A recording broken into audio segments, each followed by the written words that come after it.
বিশ্ববাজারে স্বর্ণের দাম নতুন রেকর্ড করেছে। ২৬ জানুয়ারি প্রতি আউন্স স্বর্ণের দাম $৫,০০০ ছাড়িয়েছে। বিশ্বজুড়ে ভূরাজনৈতিক উত্তেজনা বাড়তে থাকায় নিরাপদ বিনিয়োগ হিসেবে স্বর্ণের দিকে ঝুঁকছেন বিনিয়োগকারীরা। ফলে স্বর্ণের দাম হঠাৎ করেই অনেক বেড়ে গেছে। ২০২৫ সালে স্বর্ণের দাম বেড়েছে ৬৪%, যা ১৯৭৯ সালের পর এক বছরে সর্বোচ্চ বৃদ্ধি। নিরাপদ আশ্রয় হিসেবে স্বর্ণের চাহিদা বৃদ্ধি, যুক্তরাষ্ট্রের সুদের হার কমার সম্ভাবনা, কেন্দ্রীয় ব্যাংকগুলোর বড় পরিমাণ স্বর্ণ কেনা এবং ডলারের ওপর নির্ভরতা কমানোর প্রবণতা সব মিলিয়েই দাম বেড়েছে। ২০২৬ সালেও এই ধারা অব্যাহত রয়েছে। নতুন বছরের মাত্র কয়েকদিনেই এই ধাতুর দাম বেড়েছে প্রায় ১৮%।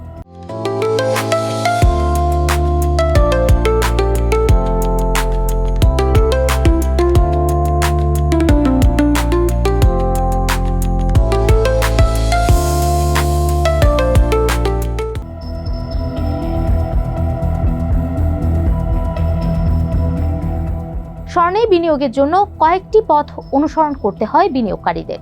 বড় বিনিয়োগকারী ও প্রতিষ্ঠান সাধারণত ব্যাংকের মাধ্যমে স্বর্ণ কেনেন। স্পট মার্কেটে স্বর্ণের দাম নির্ধারিত হয় তাৎক্ষণিক চাহিদা ও যোগানের ভিত্তিতে। লন্ডনের বুলিং মার্কেট অ্যাসোসিয়েশন এই বাজারের প্রধান কেন্দ্র।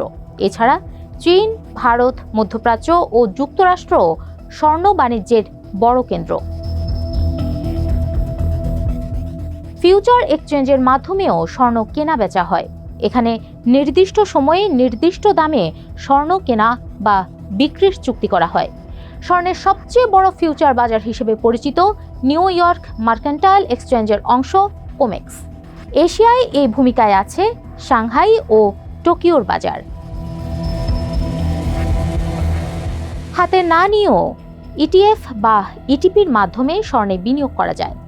ওয়ার্ল্ড গোল্ড কাউন্সিলের তথ্য অনুযায়ী ২০২৫ সালে বিশ্বজুড়ে স্বর্ণ $৮৯ বিলিয়ন রেকর্ড বিনিয়োগ এসেছে ইটিএফে। এছাড়া সাধারণ ক্রেতারা দোকান বা অনলাইন থেকে স্বর্ণের বার ও কয়েন কিনতে পারেন। দাম বাড়ায় অলংকারের বদলে বার ও কয়েন কেনার দিকে ঝুঁকছেন চীন ও ভারতের মতো দেশের ক্রেতারা।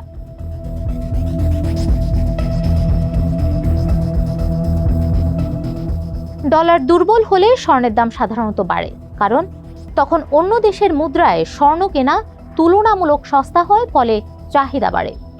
বিশ্ব রাজনীতিতে উত্তেজনা বাড়লেও মানুষ নিরাপদ বিনিয়োগ হিসেবে স্বর্ণ বেছে নেয়। গত এক বছরে মার্কিন প্রেসিডেন্ট ডোনাল্ড ট্রাম্পের শুল্ক আরোপের ফলে বাণিজ্য যুদ্ধ শুরু হয়েছে। ২০২৬ সালের শুরুতে ভেনেজুয়েলার নেতা নিকোলাস মাদুরোকে আটক এবং গ্রিনল্যান্ড নিয়ে ট্রাম্পের বক্তব্য বৈশ্বিক অস্থিরতা আরও বাড়িয়েছে। এছাড়া সুদের হার কমলে স্বর্ণ ধরে রাখার খরচ কমে, ফলে দাম বাড়ে। সম্প্রতি স্বর্ণের দাম বৃদ্ধিতে বড় ভূমিকা রাখে বিনিয়োগ তহবিলগুলোর আগ্রহ। বাজারের খবর ও বৈশ্বিক ঘটনা প্রবাহের উপর ভিত্তি করে অনেক সময় ফাটকা কেনাবেচাও দাম বাড়ায়।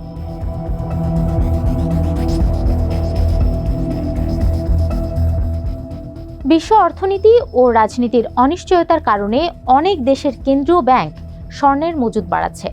২০২৫ সালের নভেম্বর মাসেই বিভিন্ন দেশের কেন্দ্রীয় ব্যাংক ৪৫ মেট্রিক টন স্বর্ণ কিনেছে। ২০২৫ সালের প্রথম ১১ মাসে উঠতি অর্থনীতির দেশগুলো মোট ২৯৭ টন স্বর্ণ কিনেছে। ওয়ার্ল্ড গোল্ড কাউন্সিলের জরিপ অনুযায়ী দাম বেশি হলেও আগামী এক বছরে আরও স্বর্ণ কেনার পরিকল্পনা করছে অনেক কেন্দ্রীয় ব্যাংক।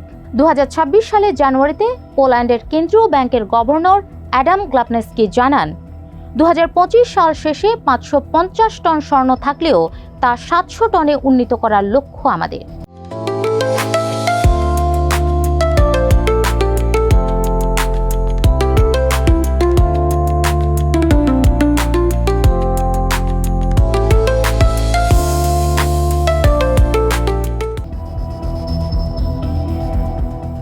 টানা ১৪ মাস ধরে স্বর্ণ কিনছে চীন।